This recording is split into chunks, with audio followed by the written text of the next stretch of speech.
West is bigger and more physical, and that's the East is skill and people are going to say, well, the Stanley Cup winners are physical. 100%. I'm just saying the Western Conference as a whole, that style is a lot different, and that team, that Vegas team they're big, they're physical. He's going to add skill, but his game might have to adapt a little bit to the way that Vegas likes to play. Bruce Cassidy's going to say, this is how we forecheck. This is what we do. It's a different style. It's a different thought process, the way that they play hockey in Vegas compared to Toronto. Yep. It's not right or wrong. It's just different. So he's going to have to – there's going to be an adjustment period, too, where he's going to want to make a play, and they go, oh, well, we do this. Okay. Well, and that's an interesting connection. Like their coach, Bruce Cassidy, he was the guy in Boston in 18 and in 19, right, when Boston beat the Leafs. But there's also, with Toronto, I think the hope always was that he would stay here his whole career, be a legacy guy, number retired, Legends Row, all that kind of stuff, and eventually win a cup here. Vegas, I don't think they don't have the same loyalty built in. Like the clock starts immediately, and you got to pull your weight. And Mitch will be great during the regular season. That's not up for debate. You're right. There's going to be, you got to grant him some time to find his way and all that kind of stuff. Like he's still a human and he's going down there, but he's a great player, and he'll fit in. And he's a guy that's capable of, I think, playing with almost anybody. But you're right. It's a different system, different style, different expectation. Now you're highest paid guy on the team. They have an uber attraction to winning and dedication to that.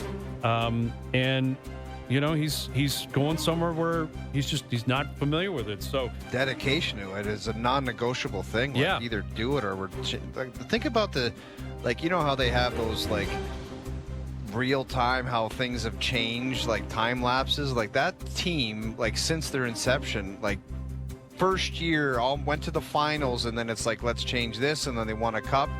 And they move fast, man. Here's another one, man. They got the biggest guy. Mitch Marner was number one on the free agent frenzy list. They got him. Vegas just never stops. You're right. They just keep moving on and moving on. And, if you're the Leafs, you get Nicholas Waugh in return, who's a third or fourth line player, good player. Third line. Third line. Okay, you think he'll play on the third line? You think he'll play center on the third line? No, or he'll play on the wing? Third line right winger, if you ask me. Okay. That's where I think. Yeah, he can take draws and everything, but he's a good player. He's a good, solid player. Big body, and that's an effective player. But he's not Well, he's not. He's Mitch not Marner, a needle. obviously. No, he's not a needle mover or kind of game changer. He's just a real solid player. Well, right now on the Leafs depth chart, on the third line right wing, take your pick. They had Nick Robertson. They have a Yarncroke. He's an upgrade over either one of those. Now, Robertson's more of a smaller, tries to goal scorer type of guy or shooter type of thing. Nicholas Waugh knows how to play. He's an up and down heavy player who can score. He's got hands and stuff. So I think he's their third line right winger, just based on how the team is constructed right now. Well, and again, they're not even.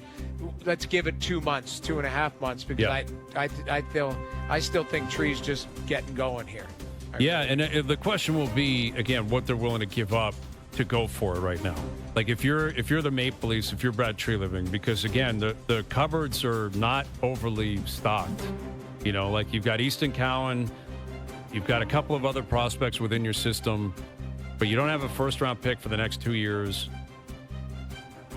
How are you acquiring these other guys who could be available? That's what I'm curious about, because it's not David Kampf, Calle Yarncroke, and a fifth-round pick for that second-line player you want. That's not going to happen because, again, this hour, Steven Lorentz has signed a 3-year deal, depth player. But when you look at the roster, they got Matthews, Nylander, Nyes, Tavares, those four are playing. Max Domi, I'm not sure what they're going to do with him. I don't know. I mean, I think he stays, but my mini Jerry's on Max being here opening nights 80%, 85%. It's not 100%.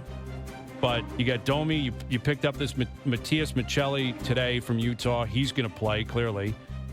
And then you got Scott Laughton, Steven Lorentz, Bobby McMahon, and possibly Nick Robertson if they decide to keep him. again, if you're moving off Yarncroke, if you're moving off David Kampf, Well, Brian Reese isn't going to Robertson play. Hayes, is he like an RFA or something? Yeah, he's an RFA, so they got to go back to the dance with him and figure out what you're going to pay him. I mean, those are things they're not going to be concerned about tomorrow. But and then you got your 6 defensemen locked in. You got your 2 goalies locked in. Like the Leafs, even without Marner, they're still a really good team.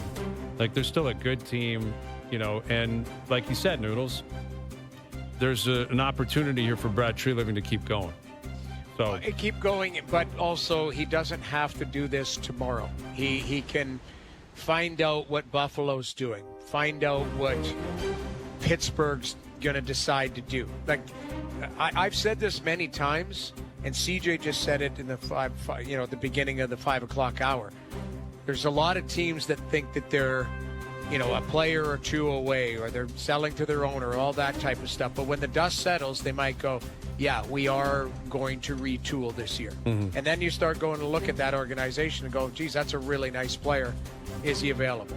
That's where I think that is big. Now, there'll be other teams that might be willing to do that too. And that's where my point of, if you don't have enough to trade for those guys, right? If you don't have first-round picks and you don't have high-end prospects, how are you getting those guys? I don't know.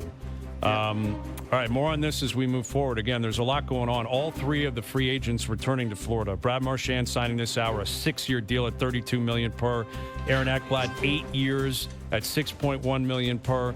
Provorov's back in Columbus. Evan Bouchard, 4 years at $10.5 million to obviously stay in Edmonton. There's a lot going on in the league here right now. So we'll continue to touch on it between now and 7 o'clock. Overdrive continues. TSN 1050 and on the TSN app.